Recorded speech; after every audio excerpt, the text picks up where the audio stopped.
Hello everyone, and welcome to today's video. We're about to embark on a journey into the complex world of the covert narcissist. Ever wondered what happens behind the scenes, the secret life these individuals lead? It's a tale of two faces, one they meticulously craft for the public eye, and another hidden from view, filled with manipulation and abuse. In this deep dive, we'll unveil this stark contrast between their carefully cultivated public image and the reality that unfolds behind closed doors.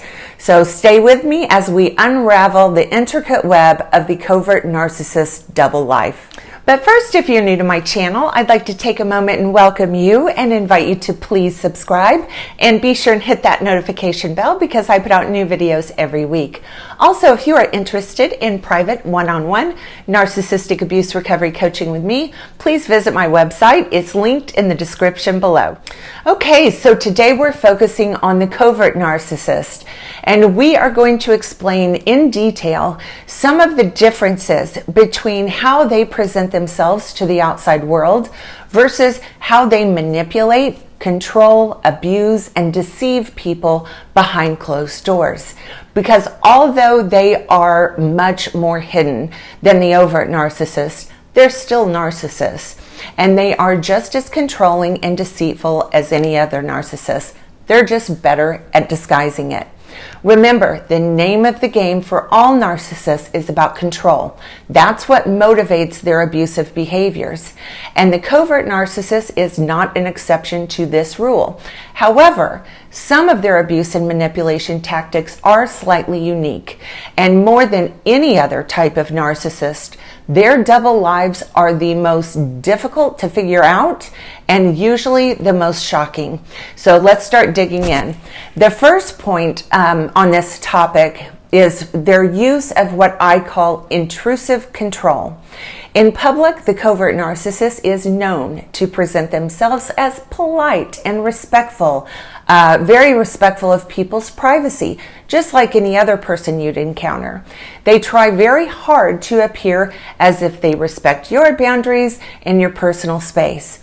Covert narcissists understand basic societal norms and have worked very hard to present a public image that adheres to all acceptable behaviors. And pretending to respect and honor the rights of other people's boundaries and privacy is a part of their act. However, behind closed doors, they turn into something entirely different. They invade your privacy in ways you would not expect. This could apply to people in their family, personal friends, co-workers, partners, spouses, siblings, neighbors, you name it. So it could be as blatant as reading your personal diaries or messages without your consent, or it might involve eavesdropping on your conversations, attempting to gain insight into your thoughts and feelings, or getting information that they can use against you at a later date. This could even manifest into more serious tactics and possibly criminal behaviors like stalking and spying, where they follow you to gain information about you or even possibly setting up hidden cameras in the house, car, or office. You have to understand their use of intrusive control isn't just an invasion of your personal space. It's a means of control and manipulation. By knowing your secrets and vulnerabilities, they are much better equipped to maintain power and control over you. It's a way for them to stay one step ahead, to manipulate your thoughts and emotions, all the while maintaining their phony public facade. This is an example of the stark contrast between their public image and their private actions. Next, another example of their double life and complete hypocrisy and how they publicly portray themselves versus how they behave when they think no one important will find out is they exploit other people's vulnerabilities for personal gain. So in public, covert narcissists typically appear incredibly empathetic, understanding, and completely trustworthy. However, behind closed doors, it's not uncommon for these narcissists to utilize private and personal information against whoever they have in their crosshairs. So, for example, they may use secrets one of their children told them in confidence as a means of manipulation and control, or they might leverage the past mistakes of their spouse to throw in their face when they want to win an argument, trying to make them feel guilt and shame as part of the devalue cycle, and to keep them in a constant state of self-blame, making them feel indebted to the narcissist. Or they might exploit a coworker's fears and phobias about their work performance in an effort to get them to comply with the wishes of the narcissist. They could even exploit someone's financial vulnerabilities by controlling the access to money and resources as a form of leverage, or threaten to completely withdraw financial support from someone who is dependent on them in order to gain complete compliance of this person. None of these abuse tactics and manipulation tactics are foreign for the covert narcissist to use in an effort to dominate and control other people. However, this is in direct contrast to how they behave in public and the image they present to the outside world. Most people who do not know the narcissist behind closed doors wouldn't believe this is actually how they operate when they think no one is watching. Another example of the drastic contrast between a covert narcissist's public life and private life is their use of selective targeting. So publicly, this narcissist presents a facade of complete fairness and equality. They publicly model behavior that looks like they treat everyone fairly: their friends, their children, their extended family members, everyone. However, in the unfortunate event that you unknowingly produce a narcissistic injury in them, then you better watch out. No one holds a grudge like a covert narcissist, and if you piss them off, like all narcissists, they will seek some form of revenge. And this is where their selective targeting of someone they are displeased with becomes activated. So this could manifest as spreading nasty rumors about the person they are angry with, which could be real information this person told them in confidence, or just complete lies. Most times they will present this information to the people they are trying to influence as concern based out of love, when nothing could be further from the truth. However, they'll present the smear of their targets in this way so as not to give their cover away. So they look as if they are just worried and concerned about this person that they care so deeply about, not like they're being cruel and manipulative. Another way this could present itself is through sabotaging an important opportunity for this person. For example, they may try to undermine their chances of a promotion or destroying a work project or presentation. Sometimes this will manifest as social isolation, where they work very hard behind the scenes to turn this person's family, friends, or colleagues against them. Triangulation is a favorite of the covert narcissist. Or in the context of a romantic relationship, they may suddenly start withholding love, affection, intimacy, or emotional support to their partner until they comply with whatever it is that they want. And unfortunately, covert narcissists have supernatural levels of commitment to their agendas. So this type of manipulative behavior could go on for days, weeks, months, or even years in extreme cases. Next, another very common discrepancy between a covert narcissist's public image and their behavior behind closed doors is their emotional instability, mood swings, and how they use that to get what they want. So in public and in front of the people who know this narcissist in their community, they usually believe the narcissist is the epitome of stability. All they have seen is the narcissist respond to different situations with incredible composure. It's not uncommon for people to believe the narcissist even acts with impeccable class and grace. They seem as calm and steady as anyone could be in public. However, in private and behind closed doors, they live on an emotional roller coaster, and they subject everyone in their household to massive mood swings and emotional outbursts when they feel safe and away from people they deem as important. They usually alternate between affection and extreme anger or withdraw to keep their family members on edge, which makes them much more compliant to adhere to their wishes.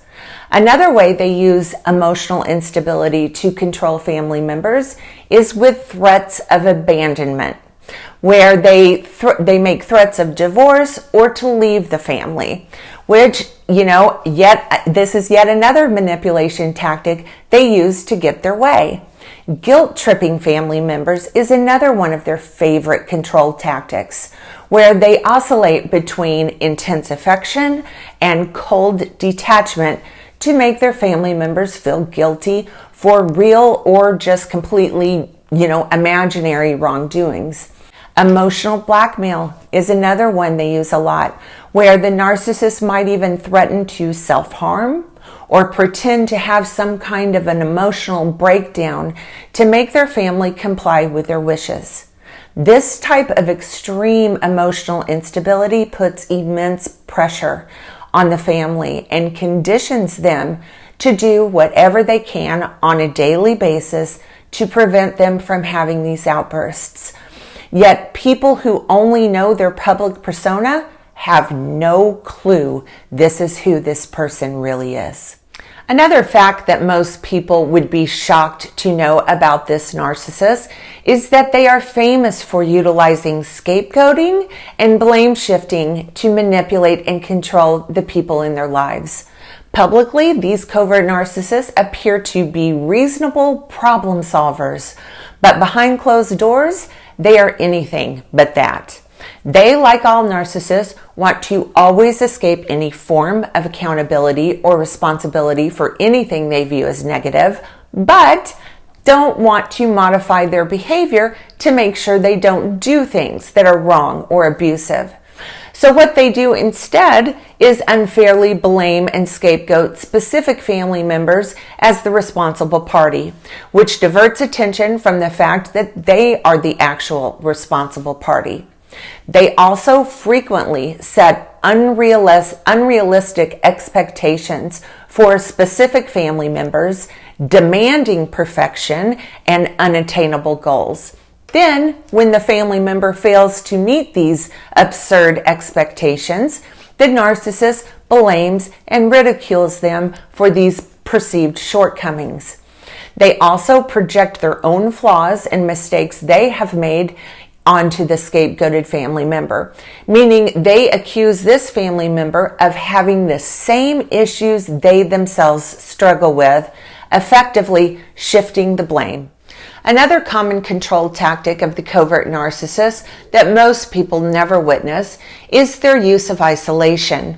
In public, they appear welcoming, friendly, and sociable.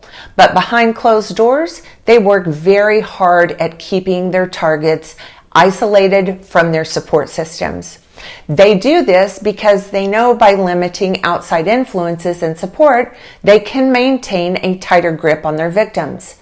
So for example, if this person is in a romantic relationship with a covert narcissist, they may start planting seeds that their family and friends are not trustworthy or disloyal or just bad people who they shouldn't be around.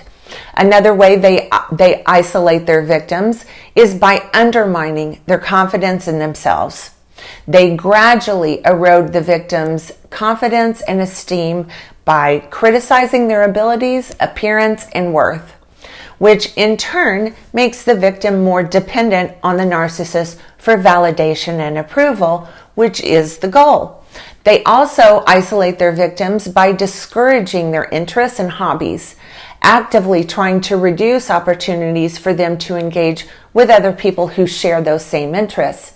However, in public, they behave the exact opposite and portray themselves as completely supportive of their partner who does nothing but encourage them to pursue their dreams. Next, and this is a big one, covert narcissists love to portray themselves as people with the highest ethics and values. It's not uncommon for these narcissists to be regular Sunday attendees at church in their communities. Most times, these narcissists try to present an image of being highly devoted to their marriage, raising their children, and being a hands-on parent who just adores their family. They try to present an image that they are the most loving and devoted family man or woman who always puts their family and the needs of their children first. But at home, when they're locked away from the eyes of the outside world, their behavior is completely different. Covert narcissists, just like all narcissists, are addicted to narcissistic supply, feeling special and wanting to be treated as if they are superior to everyone else. And unfortunately, many times their need for attention and narcissistic supply will develop in the form of extramarital affairs, repetitively cheating on their spouse or partner with the use of dating sites, and it's not uncommon for these narcissists to have a pornography addiction or a drug or alcohol abuse problem. However, they are the same people who demonize and judge the lives of other people they know who behave in the same manners or struggle with the same issues. Covert narcissists are the world's biggest hypocrites who are a walking, talking illusion. Who they pretend to be and the image they present has no basis in reality. These people aren't good and loyal spouses. They aren't loving and concerned parents. They aren't trustworthy and loyal friends, and they practice nothing of what they preach. And finally, covert narcissists publicly present themselves as open-minded and extremely interested in the viewpoints and opinions of other people. But when they're in private, they will display what I call intellectual superiority, meaning they dismiss, ridicule, and belittle the ideas and opinions of other people, family members, and even their own children. They are the most judgmental people on the planet, and they genuinely believe they have all the answers and their way of doing things is the right way. And if you dare to politely disagree or offer an alternative viewpoint, that will be met with contempt or complete silence or a patronizing tone. Many times the covert narcissist will demonstrate their intellectual superiority with nonverbal communication. So they'll do things like roll their eyes or yawn to let you know they're annoyed or let out a sigh that they are displeased. All of these tactics are extremely successful at causing the victim to feel inferior and stupid and makes them hesitant to voice their thoughts or opinions in the future. Covert narcissists have no shame when it comes to getting people to do what they want, and they can be incredibly rude and cruel to the people closest to them. But usually, no one outside the home would ever believe they behave like this. Covert narcissists are usually very concerned about their reputation and their public image they present. But what people have to understand about this type of narcissist is they are leading two very different lives, and the one the public experiences is absolutely nothing like the one people experience who live with them. Okay, that's going to do it for today's video. If you like this video, please give it a thumbs up and please subscribe to my channel. Also, follow me on my other social media platforms. The links are in the description below. Thanks for watching, everyone.